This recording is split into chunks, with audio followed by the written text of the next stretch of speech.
Hello ગ્રાહક મિત્રો, આજે ઘણા સમય પછી તમારી સમક્ષ એક જરૂરી વાત લઈને આવ્યો છું. ઘાણીનું સિંગ તેલ તો આજનો યોગ ઘાણીના સિંગ તેલનો છે. તો ઘાણીનું સિંગ તેલ ખાતે વખતે ખાસ ખ્યાલ રાખજો કે તમે શુદ્ધતા અને એની ક્વોલિટીમાં છેતરાવની સાથે સાથે એના વજનમાં ન છેતરાવો તેનો ખાસ ખ્યાલ રાખવાનો છે.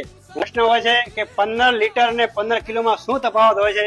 તો આ વિડીયો એમના માટે છે જેમને 15 કિલો અને 15 લીટરનો તફાવત ખબર નથી, એમને આ વિડીયો મોકલી દો.